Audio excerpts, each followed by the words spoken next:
আচ্ছা, এখন আমরা রাইট জয়েন সম্পর্কে একটু আলোচনা করি, কারণ গত যে ভিডিওটা ছিল সেখানে রাইট জয়েনের এই কোডটা সাপোর্ট নিচ্ছিল না। এখন এখানে একটু দেখো যে আমাদের এখানে একটা টেবিল আছে, অর্ডার আইডি আর একটা এমপ্লয়ি আইডি। এখানকার মধ্যে যদি আমি রাইট জয়েন করি তাহলে রাইট জয়েনের ক্ষেত্রে কি করবো, খেয়াল করো, সিলেক্ট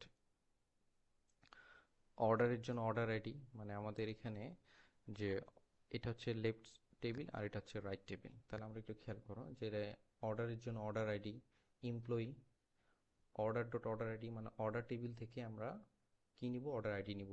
এমপ্লয়ি থেকে আমরা কি নিব, এই যে এমপ্লয়ি টেবিল থেকে আমরা কি নিব, এমপ্লয়ি লাস্ট নেম নিব। এমপ্লয়ি টেবিল থেকে আমি কি নিব, ফার্স্ট নেম নিব। ফ্রম কি, অর্ডারস, প্রথম টেবিল অর্ডারস। অ্যান্ড এদের মধ্যে আমি একটা অ্যাড করব লেফট জয়েন্ট। লেফট জয়েন্ট কি করব, দেন দ্বিতীয় টেবিল, দ্বিতীয় টেবিলের নাম কি আমার, এমপ্লয়িজ। দ্বিতীয় টেবিলের নাম কি আমাদের, এমপ্লয়িজ। তো এমপ্লয়িজ দেওয়ার পর আমরা কি দিব, অন। অন দেওয়ার পর যে টেবিল দুইটার মধ্যে মিল আছে, কি মিল আছে এখানে দেখো, এমপ্লয়ি আইডি আর এমপ্লয়ি আইডি, এই দুটো আমার মিল আছে। আর কোনো কিছু মিল আছে, অর্ডার, আর কোনো মিল নাই। তাহলে আমরা এখানে দুইটার মধ্যে এমপ্লয়ি অর্ডার টেবিলের ডট এমপ্লয়ি আইডি আর এমপ্লয়ি টেবিলের ডট এমপ্লয়ি আইডি, এই দুটো টেবিলের মধ্যে যদি আমরা রিলেশন তৈরি করছি তা এটা দিয়ে দেবো। তখন আমরা একটু খেয়াল করি যে কোড লিখলাম এখানে। এখন যদি আমরা একটা রান করি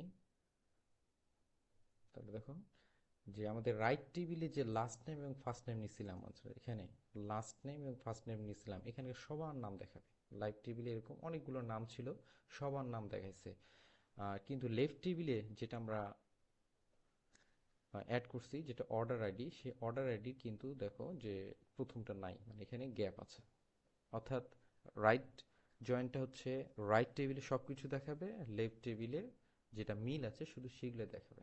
ঠিক আছে, এটাই।